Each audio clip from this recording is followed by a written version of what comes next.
Pluto तक पहुंचा NASA का न्यू हॉराइजन्स। 9 वर्ष पहले अमेरिकी अंतरिक्ष एजेंसी नासा द्वारा प्लूटो पर भेजा गया न्यू हॉराइजन्स स्पेसक्राफ्ट प्लूटो को लेकर अहम जानकारी धरती पर प्रसारित करने में कामयाब रहा था।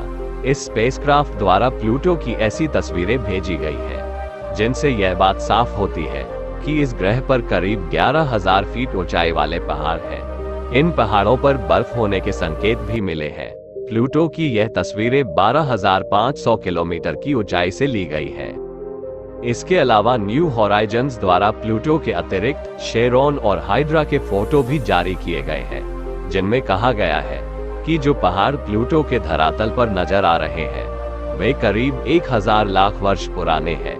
कुइपर बेट की यात्रा पर है स्पेसक्राफ्ट। प्लूटो का अध्ययन करने के लिए स्पेसक्राफ्ट प्लूटो के ही गुरुत्व बल का सहारा ले रहा है।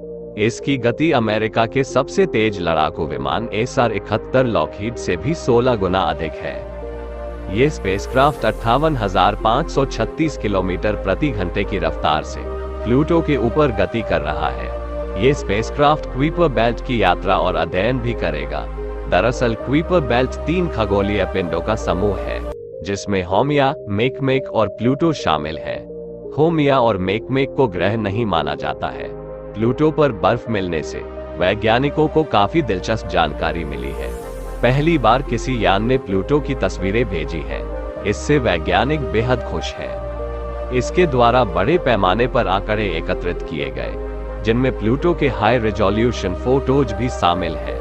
यह अंतरिक्ष क्षेत्र में एक बड़ी उपलब्धि है। न्यू हॉराइजन्स में लगे टोही अंतरिक्ष उपकरण ने लघु ग्रह प्लूटो पर उसके सारे धरातल से अधिक उजला एक धब्बा देखा है। नासा के वैज्ञानिकों के अनुसार यह इस बात का प्रमाण हो सकता है कि प्लूटो पर ध्रुवीय ऑल्ट 147 हिमटोपी ऑल्ट 148 है, जो इस ग्रह के वायुमंडल में मौजूद नाइट्रोजन के अणुओं से बनी है। 14 जुलाई को यह उपकरण पृथ्वी से 5 अरब किलोमीटर दूर स्थित प्लूटो से केवल 12,500 किलोमीटर की दूरी से गुजरा। इस ग्रह के समीप जाते हुए न्यू हॉराइजन्स ने फोटो सेशन जारी रखा और कई फोटो कैप्चर की। प्लूटो के रहस्यों से उठ रहा है पर्दा। न्यू हॉराइजन्स हमारे सौर मंडल के सबसे दूर स्थित प्लूटो ग्रह का अन्वेषण करने के लिए भेजा गया सबसे महत्वाकांक्षी मिशन है। इसे नासा ने केप कैनेवरल स्थित अमेरिकी वायुसेना बेस से 19 जनवरी 2006 को प्लूटो की लंबी यात्रा के लिए भेजा था। 14 जुलाई 2015 को इसने इतिहास रच दिया, जब ये प्लूटो के इतने पास पहुंचने वाला पहला अंतरिक्ष यान बन गया। अमेरिकी अंतरिक्ष एजेंसी नासा का अंतरिक्ष यान 9 साल के सफर के बाद प्लूटो के नजदीक पहुंचा था। यान से मिले संकेतों के अनुसार प्लूटो के करीब से गुजरते समय उसकी गति 14 किलोमीटर प्रति सेकंड थी। इस अभियान के साथ ही अब सोलर सिस्टम के सभी ग्रहों पर एक बार यान पहुंच चुका है। प्लूटो का ऐतिहासिक चक्कर लगाने के बाद न्यू हॉराइजन्स ने अमेरिका स्थित मैरीलैंड मिशन ऑपरेशन सेंटर को सिग्नल भेजे थे। हालांकि इसने अप्रैल 2015 में प्लूटो तथा इसके चंद्रमा चेरॉन की पहली स्पष्ट तस्वीर भेजी थी, लेकिन 14 जुलाई के फ्लाईबाई की तस्वीर इतनी साफ थी कि इसे प्राप्त कर इस मिशन से जुड़ा वैज्ञानिक दल नाच उठा। प्लूटो से 4.7 अरब किलोमीटर की दूरी तय करके नासा के संचार तंत्र तक सिग्नल पहुंचने में करीब 4 घंटे 25 मिनट लगे थे। नासा को उम्मीद है कि अभी अंतरिक्ष यान और भी तस्वीर भेजेगा, जिससे प्लूटो के बारे में नई जानकारियां मिल सकेंगी। उल्लेखनीय है कि इस मिशन से प्लूटो के कई रहस्यों से पर्दा उठा है तथा कई से अभी और उठेगा। जैसे कि इस मिशन से यह स्पष्ट हो गया है कि हमारे सौर मंडल का यह दूरस्थ ग्रह वास्तव में इतना भी छोटा नहीं है, जैसी इसके बारे में अभी तक कल्पना की जाती रही है। न्यू हॉराइजन्स से मिली नई जानकारी के अनुसार प्लूटो का व्यास 2370 किलोमीटर है, जबकि पहले इसका व्यास 2300 किलोमीटर माना जाता था। इससे इस बात की पुष्टि हुई है कि प्लूटो सौर मंडल की बाहरी सीमा में अब तक का सबसे बड़ा ग्रह है।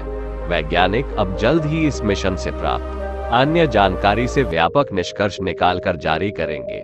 भारतीय समयानुसार alt 147 new horizons alt 148 Pluto के सबसे पास 14 जुलाई 2015 को शाम 5:19 पर था। हालांकि इसके सफल होने का पुष्टि संदेश कई घंटे बाद 15 जुलाई 2015 को सुबह ही प्राप्त हुआ।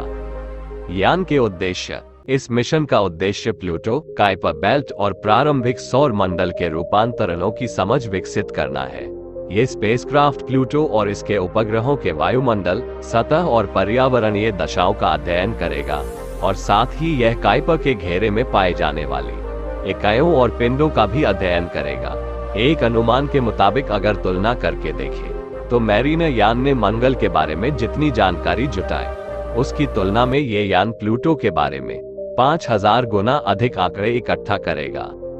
तो यही थी प्लूटो के बारे में जानकारी, जिसमें आपने प्लूटो की रियल सरफेस की तस्वीरें भी देखी, जो प्लूटो की अब तक की सबसे क्लियर और सबसे पास से ली गई तस्वीरें हैं। उम्मीद करता हूँ जानकारी पसंद आई होगी।